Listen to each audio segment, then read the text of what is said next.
नमस्कार, जम्मू संवाद में आपका स्वागत है और मैं हूं ललित खजूरिया। जम्मू कश्मीर में तरक्की की बयार बहने वाली है, भारतीय जनता पार्टी का ये कहना है। लेकिन कश्मीर के नेताओं ने इसका विरोध करना शुरू कर दिया और बाकायदा लोगों को सचेत कर रहे हैं, आगाह कर रहे हैं और कह रहे हैं जम्मू वालों समझ जाओ, आपको बेचा जा रहा है। ये बयान पिछले कई दिनों से सुनने को मिल रहे हैं। महबूबा मुफ्ती जी ने आज फिर इस तरह का बयान दिया। इसी पर चर्चा करने के लिए हमारे साथ भारतीय जनता पार्टी के तेज तरार प्रवक्ता अभिजीत सिंह जसरोटी हमारे साथ है। इन्हीं से हम बात करेंगे कि क्या वाकई जम्मू को बाहरी राज्यों के हाथ में बेचा जा रहा है या फिर जम्मू कश्मीर की आवाम के लिए तरक्की की जो रास्ते हैं वो खोले जा रहे हैं। अभिजीत जी, स्वागत आपका। धन्यवाद। क्या कर रहे हो आप? पूरा कश्मीर के नेता जितने हैं वो सब के सब बाहर निकल गए, आरोप लगा रहे हैं आप पर, बेच दिया जम्मू कश्मीर को और जम्मू के लोगों के लिए दर्द उनके मतलब दिल से बाहर आ रहा है। कह रहे हैं जम्मू वालों संभल जाओ, बेच रहे हैं आपको।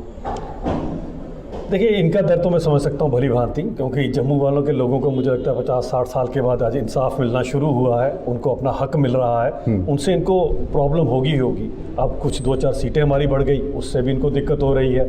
अभी कि इनकी भी एक सीट बढ़ी है, इनके बेस पे एक सीट बढ़ना भी बड़ी बात है और हमारे बेस पे अगर 4 सीटें बढ़ी हैं तो इनको उससे भी बहुत बड़ी दिक्कत हो रही है।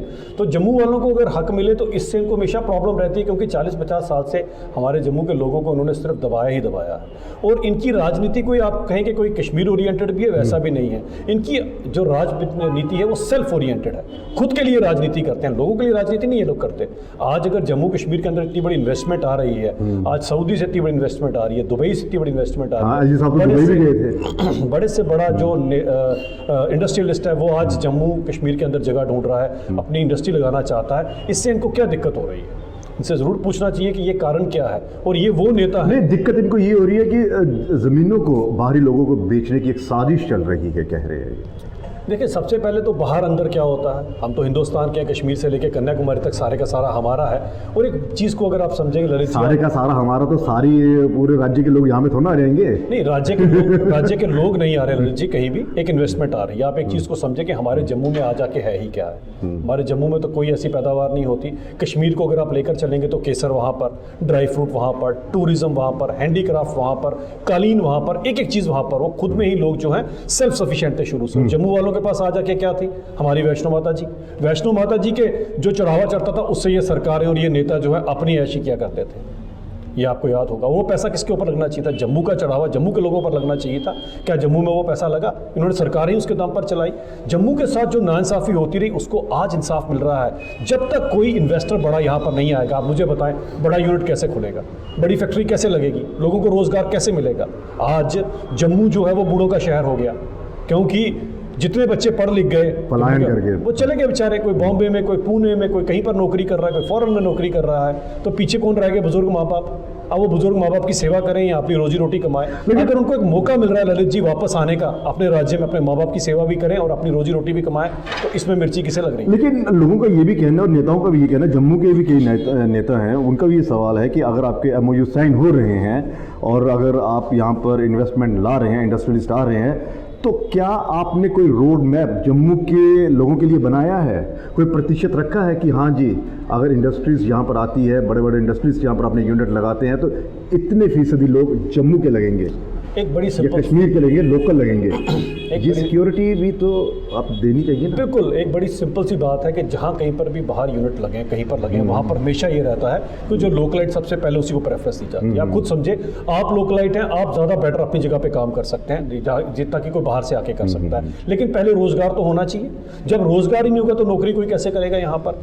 तो ये रोजगार के अवसर सबसे पहले, आज से पहले भी अगर जो चंद फैक्ट्रियाँ आपकी कठुआ में आप देखते हैं लगी हुई, सांबा में लगी हुई देखते हैं, या बड़ी ब्राह्मणा में, ये भी अगर आपको याद होगा तो अटल बिहारी वाजपेयी जी के टाइम पर यहाँ पर लगी थी।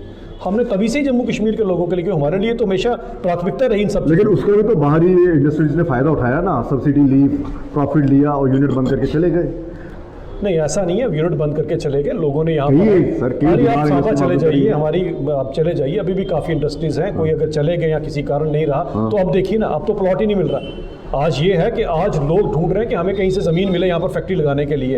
रोज़ के कितने कितने लोग यहाँ पर आ रहे हैं, क्योंकि इस तरह की पॉलिसी यहाँ पर की गई है कि यहाँ पर अट्रैक्ट किया जा रहा है बाहर। वही तो ये नेता यही तो कह रहे हैं कि अब आपके पास ज़मीन है, इसीलिए आपने एग्रीकल्चर लैंड को नॉन एग्रीकल्चर लैंड में तब्दील करने का एक नया जो रिफॉर्म लाया है, ये एक चोर दरवाजे से लोगों की ज़मीनें हड़पने के लिए लाया गया। एग्रीकल्चर लैंड को आप इस तरह से तबाह कर देंगे। आप मुझे एक बात बताएं ललित जी, एक आरएसपुरा को छोड़ दीजिए, इसके अलावा कहाँ पर आपकी एग्रीकल्चर की पैदावार कहाँ होती है? मैं खुद कंडी बेल्ट का रहने वाला हूँ, मुझे पूछे हमारी कितनी तो कंडी की तरफ ले ना। आज तक वहाँ पर सिवाय पत्थरों के कुछ भी नहीं हुआ। अब अगर वहाँ पर अगर अच्छी अच्छी फैक्ट्रियाँ लग रही हैं, अभी आपको पता होगा कि बहुत बड़ा यहाँ पर ड्राइव पोर्ट खुलने जा रहा है, यहाँ पर करोड़ों सवाल ये है कि एग्रीकल्चर लैंड को क्यों तब्दील किया जा रहा है? जो क्या यहाँ के किसान जो वहाँ पर निर्भर हैं उसको खत्म किया जा रहा है? यहाँ की बासमती विदेशों में जाती है, अगर वहाँ पर इंडस्ट्रीज खुल जाती हैं या वहाँ पर आपके रियल एस्टेट वहाँ पर इस्टेब्लिश होती है, तो वो तो मतलब बेच देंगे ना सारी ज़मीनें, खेती कहाँ पे होगी? एक बात मुझे बताएं, किससे गन पॉइंट के ऊपर ज़मीन ली जा रही है? अगर आप किसान हैं और अगर आपको अपनी खेती से अच्छा खासा पैसा मिल रहा है, आप क्यों अपना खेत बेचेंगे? लालच है, गन पॉइंट ही है। नहीं, लालच गन पॉइंट ही तो है। बिल्कुल नहीं लालच किस बात का? मुझे पता है कि मैं यहाँ से बासमती की पैदावार करता हूँ, कभी भी नहीं बेचा, उसे करोड़ों रुपए दे दीजिए, कभी नहीं बेचेगा। आप लेकर दिखाएं एक भी। तो जब आपको मालूम है, नहीं मिलेगा, जब आपको मालूम है बेच नहीं सकते, तो फिर ये कानून क्यों लाया? कौन सा?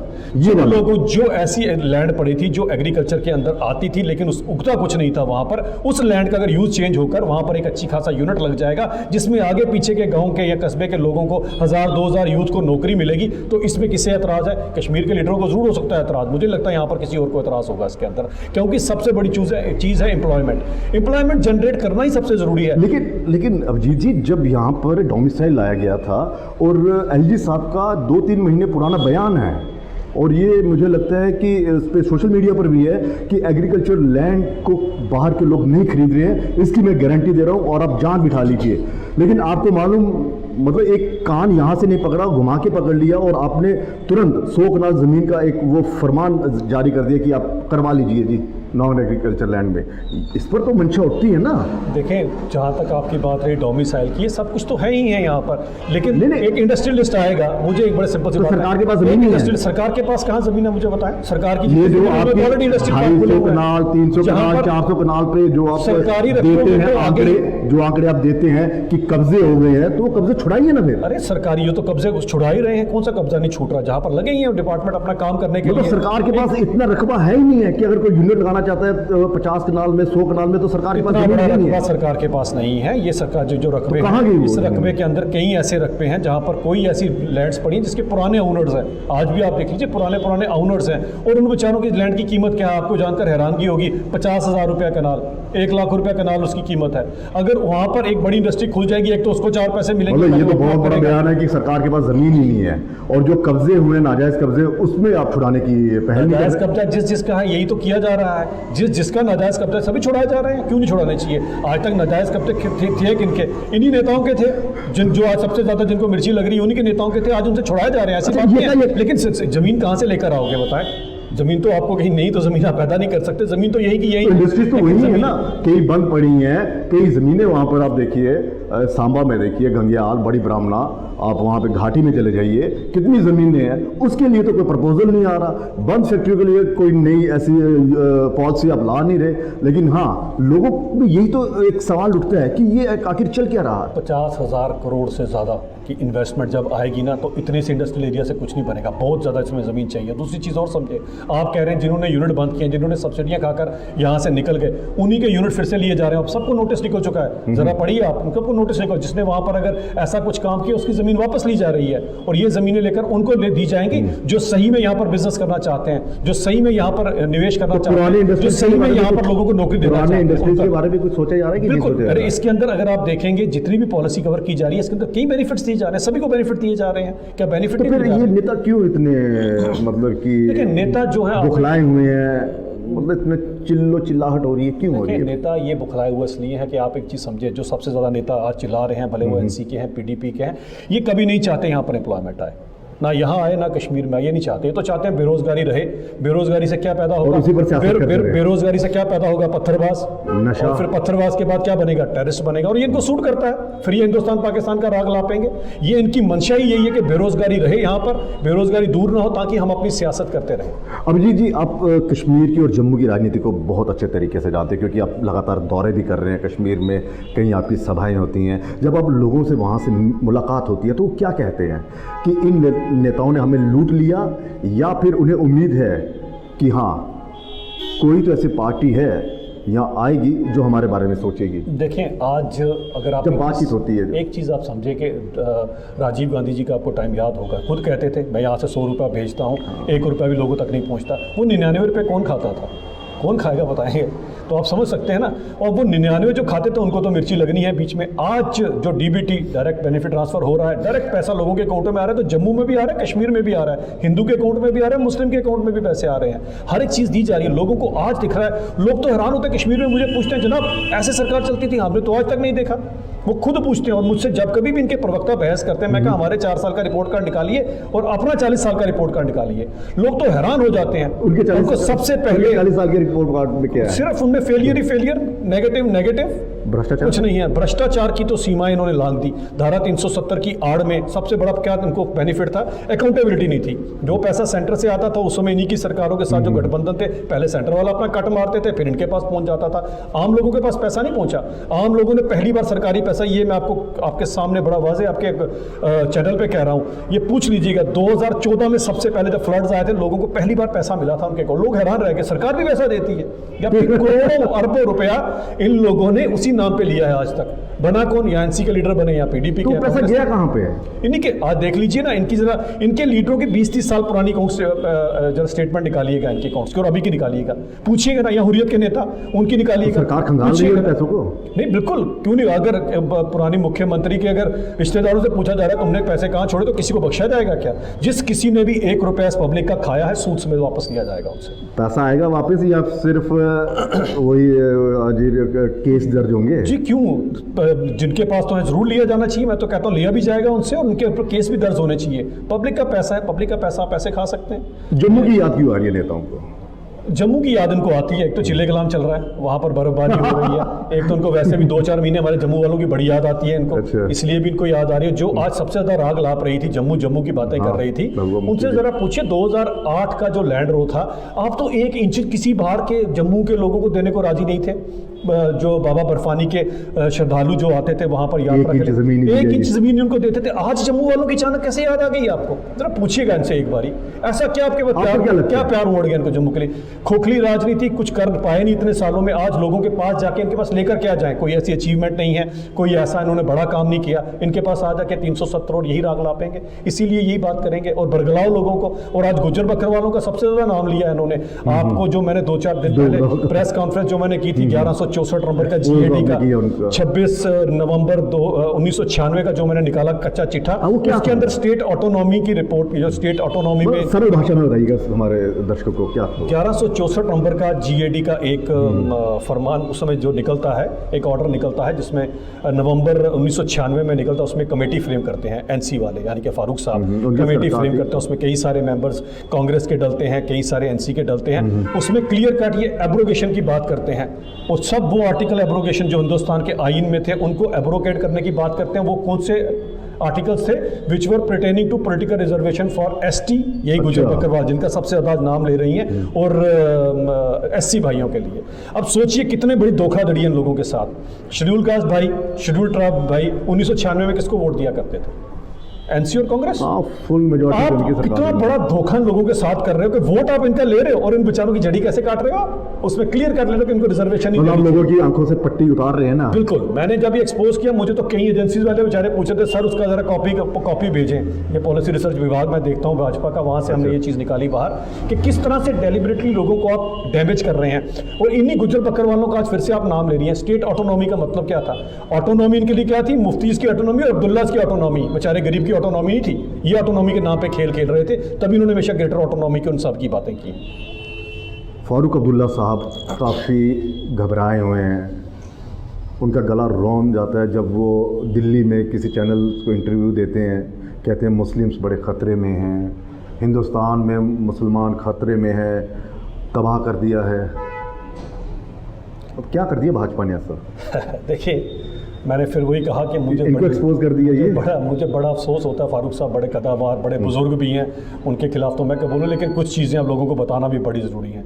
सन 1987 MUF की रेगिंग जो की थी, वो तो सभी मुस्लिम कैंडिडेट्स थे, जिसमें से कई अभी पाकिस्तान के जवाई बने हुए हैं, वहाँ बैठे हुए हैं। सलाहुद्दीन हाँ, एक तो बहुत उनकी बड़ा- किसने रेगिंग की थी? उनको किसने ये वाला रास्ता दिखाया कि आप हथियार उठा लो? और तो छोड़िए, जगमोहन जी की किताब उठाइए, फ्रोजन टर्बुलेंस, फारूक साहब तो खुद अपने लोगों को कह रहे हैं कि जाओ, जाके पाकिस्तान से आप हथियार उठा के लाओ। तो मुस्लिम जो कश्मीर के मुस्लिम, उनको गलत रास्ता दिखाने वाले कौन थे? फारूक साहब। और फिर क्या किया उसके बाद? जब कत्ल गारत शुरू हो गई, आग लगी कश्मीर में, अपनी फैमिली बिठाई, जहाज लिया और पहुंच गए लंदन। मजे से लंदन में 2-4 साल काटे। उसके बाद जब इनकी सेटिंग हो गई सेंटर के साथ, फिर से वापस आ गए लोगों को बेवकूफ़ बनाने के लिए, और तभी 1996 में ये स्टेट ऑटोनॉमी रिपोर्ट लेकर आए थे।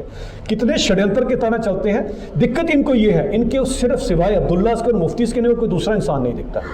इन्होंने आपने इतने गुनाह गिना दिए इनके, और इस तरह से देश को तोड़ने वाला जो आप कह रहे हैं कि उन्होंने 87 के दौरान ये सब कुछ हुआ, तो जो अपराध होता है वो तो अपराध ही रहता है। तो फिर भारतीय जनता पार्टी या सेंटर क्या कर रही है? इन पर कानूनी कार्रवाई क्यों नहीं कर रही? यदा यदा ही धर्मस्य ग्लानिर्भवति भारत अभ्युत्थानम अधर्मस्य तदात्मानं सृजाम्यहम्। ये अगर मैं बात करूं और इस श्लोक की बात करूं तो 5 अगस्त 2019 में अपने आप को सब कुछ कह देगा, क्योंकि जो मैंने आपसे ऑटोनॉमी की रिपोर्ट की बात की, जो मैंने लूट खसूट की बात की, वो केवल 370 की आड़ में किया गया उस सब कुछ, और वो हमने करके दिखा दिया। क्योंकि धर्म और अधर्म की परिभाषा भारतीय जनता पार्टी से ज़्यादा अच्छा कोई नहीं समझता। हमारे लिए देश सर्वप्रथम है, पार्टी उसके बाद, और अपना आप तो सबसे लास्ट में होता है। ये उल्टा चलते हैं, इनके लिए सबसे पहले अपने आप, सबसे पहले अब्दुल्ला, सबसे पहले मुफ्ती, बाकी जनता भाड़ में। मतलब इनको ज़्यादा मतलब परेशानी ये हो रही है कि भारतीय जनता पार्टी ने इनको एक्सपोज कर दिया है। बिल्कुल, भारतीय जनता पार्टी ने एक्सपोज कर दिया। आज लोगों को पता चल गया है इनका कि इनका क्या असली चेहरा था। लोग भली भांति, अब लोग इनसे रिपोर्ट कार्ड पूछ रहे हैं, तो ये फेलियर इनका रिपोर्ट कार्ड का कहाँ से दिखाएं? वो लाल पैर के साथ क्रॉस कैसे दिखाएं लोगों को? तो इसीलिए ये 370 उठा के आ जाते हैं। 50+ का टारगेट लिया आपने, तो इनके बिना हासिल हो जाएगा? देखिए, सरकार बन जाएगी इनके बिना? भारतीय जनता पार्टी का आज एक बहुत बड़ा बेस कश्मीर में भी है, और ऐसा वर्कर है जो सीने पे गोली खाता है और भारत माता का परचम हाथ में पकड़ के रखता है। ऐसा नहीं है कि भारतीय जनता पार्टी सिर्फ जम्मू में ही है, कश्मीर में भी बहुत बड़ा हमारा बेस है, और कई सारे लाइक माइंडेड लोग होते हैं। आने वाले वक्त में सबसे बड़ी बात है कि लोगों को आज परख हो चुकी है। अच्छा, अलग-अलग मतलब अलग अलग पार्टियों के साथ भी वहाँ पे आप तालमेल है? सबसे पहली बात यह है कि हम सबसे बड़ी बात ये कहना चाहते हैं कि जो हमारा टारगेट है उसे अचीव करने में भारतीय जनता पार्टी हमेशा जानी चाहती है। टारगेट और क्या आप है? देखेंगे, टारगेट है सरकार बनाने का और भाजपा का मुख्यमंत्री। कहाँ से?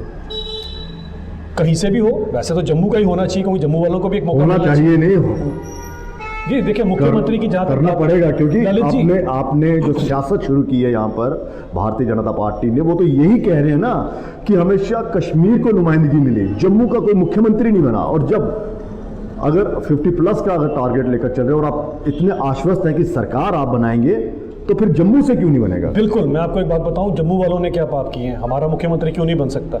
क्या कश्मीर के हमेशा मुख्यमंत्री बनेंगे? हमारा भी बनेगा, जरूर बनेगा, तो बार-बार बनेगा, तो नारा दे दीजिए, बार-बार बनेगा। तो नारा दे दीजिए ना आप, अपना एक स्लोगन या फिर अपना मैनिफेस्टो में ये कह दिए कि सरकार हमारी बनेगी और मुख्यमंत्री जम्मू का बनेगा। बिल्कुल, बोल दीजिए ना सरकार कि भी हम हमारी- किसी के साथ अगर समझौता हो तो हम, अगर पूर्ण रूप से भी आपकी बहुमत की सरकार आती है, सिंगल आपकी मैंडेट आपको मिलता है, तो जम्मू से ही बनेगा। बिल्कुल, सबसे पहली बात है कि पूर्ण रूप से ही सरकार हमारी आएगी। आप बिल्कुल आश्वस्त हो इन चीज़ों के लिए, क्योंकि लोगों को आज भली भांति परख हो चुकी है। और जम्मू वालों ने क्या गुनाह किया है? अगर हमने इतने साल इनके मुख्यमंत्री सहे हैं, तो एक बार हमारा भी मौका मिलना चाहिए, और बार बार मिलना चाहिए। जब जम्मू का मुख्यमंत्री बनेगा तभी इंसाफ होगा सबके साथ, क्योंकि जम्मू कश्मीर और भारतीय जनता पार्टी जो है वो जम्मू कश्मीर को अपनी 2 आंखों की तरह देखते हैं, हम इनकी तरह एक आंख से नहीं देखते। 50+ का टारगेट है और जम्मू का मुख्यमंत्री है, ये पक्का है? बिल्कुल जी, बिल्कुल पक्का। कहीं ऐसा ना हो कि समझौता उन्हीं पार्टियों से करना पड़े। नहीं, देखिए, मैंने वही कहा ना, लाइक माइंडेड लोग जो होते हैं, ऐसा नहीं है, भारतीय जनता पार्टी ने ऐसा नहीं किया। नहीं, कल को ये भी अगर होगा हमारी- कि हमारी कंपनी की एनसीपी भी हमारी लाइक माइंडेड नहीं, पार्टी नहीं, है, जी, इनसे कर लेते हैं समझौता। एक सिंपल सी बात है, आज हमारा अगर पूर्ण बहुमत आया 2019 में, आया पूर्ण बहुमत, तो 2014 में भी आया। क्या हमने अपने जो पार्टनर्स थे उनको छोड़ दिया? सब हमारे साथ हैं, हमने किसी को तो नहीं छोड़ा। भारतीय जनता पार्टी कभी किसी को छोड़ती नहीं है। कोई खुद अपनी गलतियों से चला जाए वो उसकी गलती होगी। भारतीय जनता पार्टी छोड़ दिया सर, इतना बड़ा बिल्कुल, मैंने एग्जाम्पल। तभी तो एक विशेष टिप्पणी की ना, जो अपनी गलतियों से चला जाए उसको देशद्रोही कोई होगा ऐसी बात करेगा, वो अपनी गलतियों से जाए छोड़े। भारतीय जनता पार्टी जिसका हाथ थामती है उसके साथ निभाती है पूरे का पूरा, क्योंकि हमारे लिए देश सर्वप्रथम है। डिलिमिटेशन को लेकर बड़ा बवाल मच रहा है। अगर 6 सीटें जम्मू को मिल रही है, एक अगर कश्मीर को मिल रही है, तो इसमें दिक्कत क्या है सर? आप समझा नहीं पा रहे हैं इन पार्टियों को? देखिए, समझाने की जरूरत नहीं है। एक डिलिमिटेशन कमीशन बना जिसमें बड़े ही रिपोर्ट आई है ना अभी, तो प्रपोजल इसमें एक कमीशन बना, और उस कमीशन ने मुझे लगता है इतना हेक्टिक काम किया। उसने हर एक इंसान से वो मिला, भले वो किसी का कोई पॉलिटिकल वजूद था नहीं था, कोई पार्टी रेलेवेंट थी, सबको मिले वो, सबसे उन्होंने बातचीत की, हर एक सेक्ट के साथ, हर एक पार्टी के साथ, हर एक जो भी ऑर्गेनाइजेशन लोगों को रिप्रेजेंट, सबके साथ मिलकर 5 क्राइटेरियाज पूरे होते हैं। उन 5 क्राइटेरियाज के अंदर जो चीज़ें फॉलो की जाई वही तो हकदार को वो क्यों नहीं समझ रहे हैं? ये जो 3 सांसद हैं जिन्होंने सन 51 के अंदर जैसे ही यहाँ पर असेंबली क्रिएट हुई थी, 20 लाख जम्मू की पॉपुलेशन और 18 लाख कश्मीर की थी, और हमारे हमसे ज़्यादा सीटें वहाँ पर इन्होंने दे दी, जिन्होंने नाइंसाफियों के ऊपर ही अपना बेस बनाया हो, उनको इंसाफ कैसे पसंद आएगा? तो इनसे सन 1951 के जरा आंकड़े निकाल लीजिए। लेकिन 4 का अभी भी गैप है ना। देखें, ये जो गैप है अभी, क्योंकि इन्हीं को ये बात बड़ी सिंपल सी आती है कि अगर पॉपुलेशन के हिसाब से चलते हैं तो जितनी सी इनकी पॉपुलेशन ज़्यादा होगी उतनी ही इनको सीटें एक्स्ट्रा होगी, उससे ज़्यादा कुछ नहीं। लेकिन एक बात फिर आती है, ये नहीं है कि आज डिलिमिटेशन कमीशन यहाँ सरकार सेंटर में भाजपा की है तो किसी से नाइंसाफी हो जाएगी, ऐसा बिल्कुल नहीं।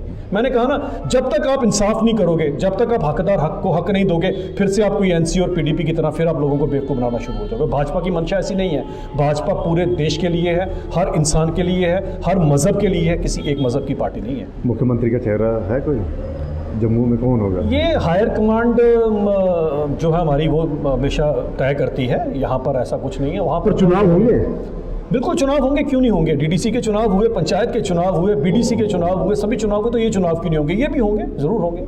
पर ये तो कह रहे हैं कि जिस तरह से रिपोर्ट आप डिले कर रहे हैं, जिस तरह से ये बवाल मचा हुआ है, तो कह रहे हैं कि चुनाव करवाने की मंशा ही नहीं है केंद्र की। देखिए, केंद्र की मंशा नहीं, पर सबसे पहली बात तो ललित जी ऐसा है, आप तो जानते हैं कि चुनाव जो करवाने होते हैं वो इलेक्शन कमीशन ने करा। वो तो वहाँ पे इलेक्शन कमीशन अपनी हालात कॉल कैसे, वो तो देखते हैं इलेक्शन कि तैयार कमीशन है कि कॉल नहीं लेता है है। इस पे। जब इलेक्शन कमीशन को लगेगा कि यहाँ चुनाव होने चाहिए तो जरूर होंगे चुनाव, क्यों नहीं होंगे? फिर पॉलिटिकल पार्टी तो मेरे ख्याल से चुनावों के लिए आती है, एनसी की तरह। ये तो नहीं है कि पंचायत के चुनाव है तो जी आप बॉयकॉट कर दो, क्योंकि एक बेचारे आम गरीब वाले को, आम गाँव वाले को हक मिल रहा है, इसीलिए उनसे बॉयकॉट कर दो। अभी तक उमर अब्दुल्ला साहब रो रहे हैं कि मेरे पापा ने गलती कर दी जो चुनाव नहीं लड़े थे, उस गलती का खामियाजा भुगत रहे हैं। ऐसा भुगत रहे हैं, क्योंकि आखिरी सवाल फिर मैं दोबारा से रिपीट कर रहा हूँ, सरकार पूर्ण बहुमत से आप ही की बनेगी? बिल्कुल बनेगी जी। मुख्यमंत्री भी भाजपा का होगा। भाजपा का तो होगा जी, जम्मू का होगा? बिल्कुल होगा जी, जम्मू का होगा। क्यों और नहीं? क्यों ललित, जम्मू वालों ने कोई पाप किए हैं क्या? पाप नहीं किए ना, लेकिन वो जब जम्मू में आते हैं और जब वो इमोशनल वालों ने क्या पाप किए? 50 साल से आपने हमारे को जब वो 10-15 मुख्यमंत्री, 10-15 जब वो भावुकता में आते हैं, जब वो आंसू बहाते हैं ना, तो प्रधानमंत्री जी का कहीं दिल वो ना हो जाए, मेरी बात पिघल ना सुने, जाए ना। 10-12 मेरे ख्याल से 10-12 तो हो ही गए होंगे मुख्यमंत्री जो इन्हीं के थे। जम्मू वालों को एक बार अगर इनके भी मुख्यमंत्री बनना शुरू हो जाएंगे तो इनको क्या दिक्कत है उसमें? उनको परेशानी हो सकती है, भाजपा को नहीं है। इसलिए मुख्यमंत्री आप निश्चिंत हो जाए, जम्मू का ही बने और बार बार सरकार बनेगी, बार बार सरकार बनेगी, क्योंकि ये चीज़ समझ लीजिए, हमसे बेहतर कोई सरकार बना नहीं सकता। और कारण क्या है? भारतीय जनता पार्टी का स्लोगन क्या है? प्रथम अपना देश, फिर पार्टी और लास्ट में अपना आप। जब सेल्फ लास्ट होता है, ऐसे लोग राजनीति काफ़ी देर तक करते हैं और लोगों को आज की डेट में भले बुरे का, सच झूठ का और जम्मू कश्मीर का, दोनों की सियासत का। चलिए, बहुत बहुत शुक्रिया। तो अभिजीत जी का ये कहना है कि बार बार भारतीय जनता पार्टी की सरकार बनेगी और मुख्यमंत्री जम्मू का ही बनेगा। और दूसरा ये कि जिन्होंने पाप किए हैं उन्हें रोने का कोई हक नहीं है, भले ही वो हिंदू मुस्लिम की जितनी मर्जी राजनीति कर ले। लेकिन सवाल फिर वही कि क्या कश्मीर के नेताओं के आंसुओं के आगे कहीं केंद्र ऐन वक्त पर पिघल ना जाए? ये एक बहुत बड़ा सवाल है। फिलहाल इजाज़त दीजिए, नमस्कार।